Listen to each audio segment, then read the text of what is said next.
Just a year before the events of Cyberpunk 2077, an epic tale of crime and cyborgs takes place. We have a young man named David Martinez. I guess you could say he's going through a rebellious phase, but let's just blame that one on society. Alright, so our boy David attends an elite academy despite being dirt poor. His mother is an emergency medical technician, but rumor has it that she's involved with some pretty sketchy stuff. David's aware that they don't have the financial means to continue his education, and it's not like he sees much merit in it anyway, which is why instead of legally upgrading his cyberware to continue attending the school, he does it illegally to save money and crashes the school system. As you can expect, this was a disaster. His mother's called to the school, she has to apologize, and will also have to pay for all the damage caused by her son, as if things weren't already hard enough for them. Following this brief yet unpleasant visit to the principal's office, they get in their grizzled car and are on their way back home.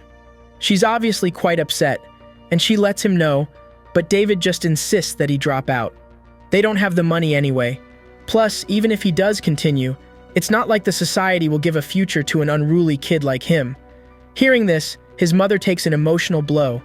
She knows exactly how it feels, but because of the state of the world, it's essential for him to get a good education, which is why she spends all day every day just wasting away to continue paying his tuition and other expenses. Unfortunately, their conversations cut short because of a drive-by shooting. A prominent gang shoots at another car which then ends up crashing into their car. Yep, suddenly it's all black.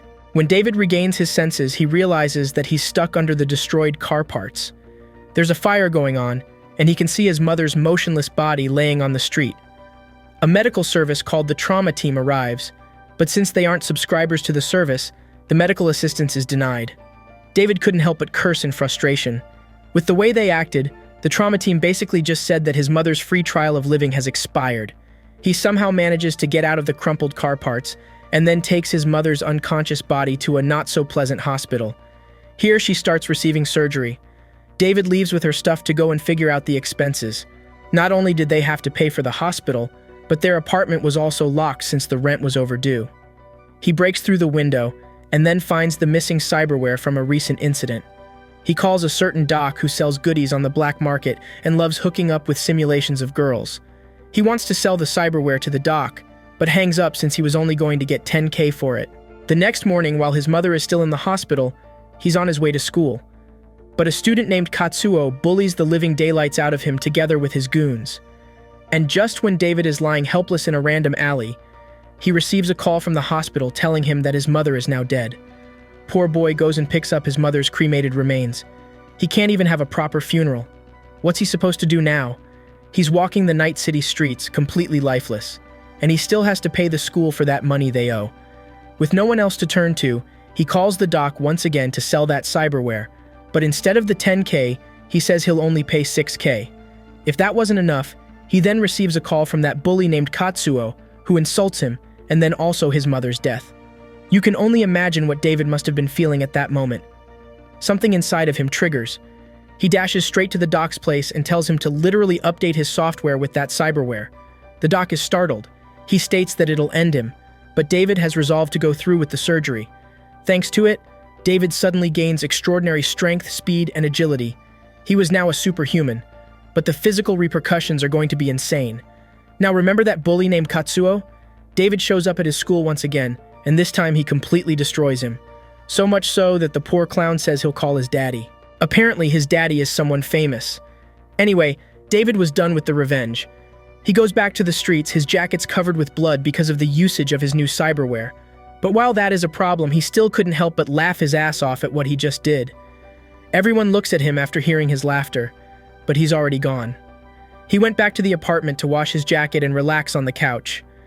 Meanwhile, that bully's father named Tanaka is watching the video where his son got destroyed by David. He's informed that David now has the implant of a man named Norris, who was caught up in a cyber psycho incident. But unlike Norris, he doesn't really seem all that affected by it. This catches Tanaka's attention as he's told that David would be an interesting specimen to test their new product. As for David, he gets a call from the principal but decides to ghost it and takes a shower. Later, he's roaming the streets once again. He gets on a train but experiences a sensation on his back. Yeah, someone's trying to pickpocket him. It's a beautiful white-haired girl with a mysterious aura. David has caught glimpses of her pickpocketing others before. He easily uses his superior speed to simply slow down time for himself and grabs her hand. This leads to her pulling him aside and having a conversation. She becomes aware of his implant and proposes the idea of working together with her. David's okay with that, and just between you and me, she's totally his type. She introduces herself as Lucy and likes to call David her trainee. It starts with her testing his abilities, but when they're done, David ends up collapsing because of the overuse of his abilities.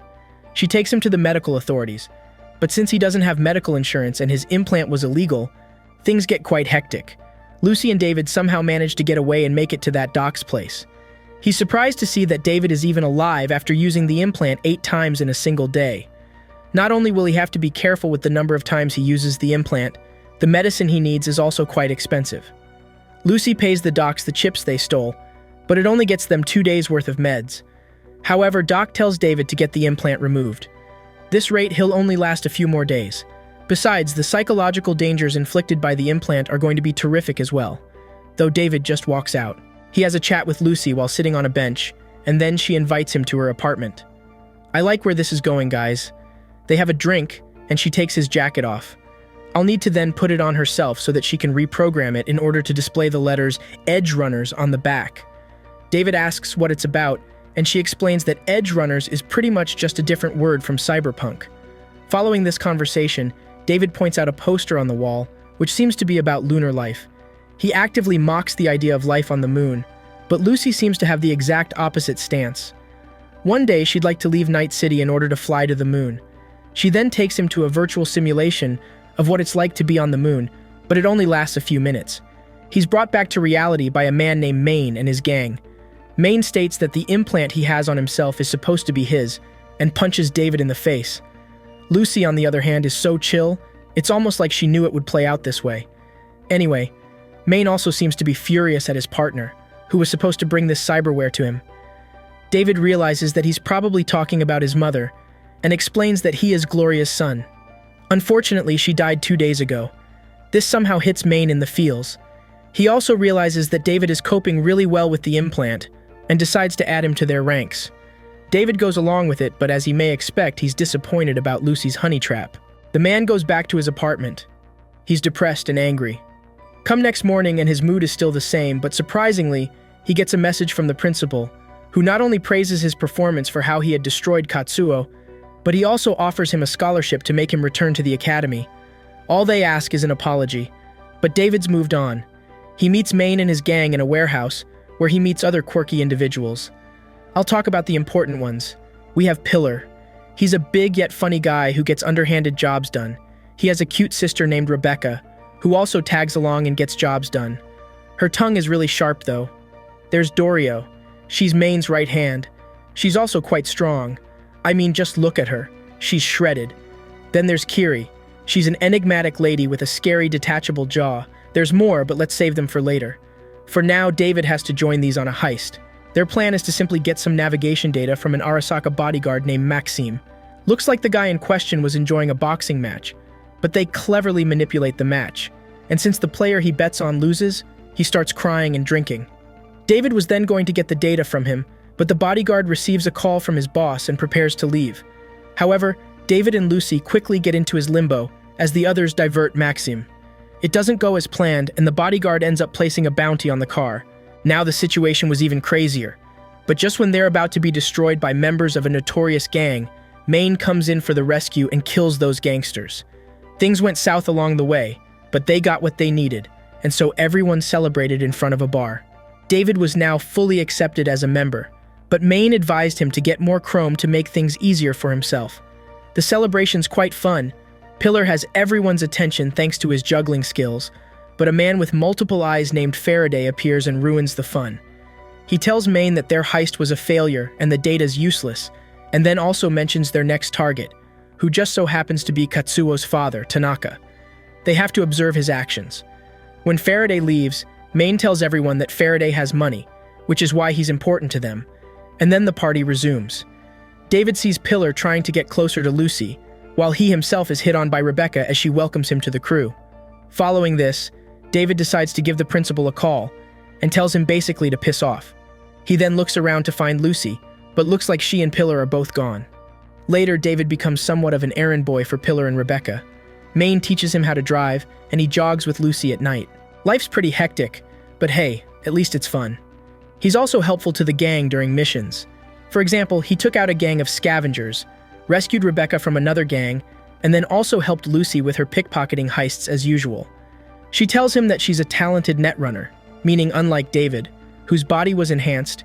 In her case, it was her brain. Though David still doesn't know much about her as a person, or her past. When he's with Maine, he mentions how he has a thing for Lucy, but is also sure that it isn't mutual. He wonders if it's okay to even trust her. Such casual conversations become quite common now that David started to feel at home with the new gang members. However, on their way back from a bar, Pillar starts picking on a homeless man who's just trying to pee in the open. It wasn't a good idea at all since he has cyberpsychosis. The homeless man instantly shoots Pillar in the head and kills him.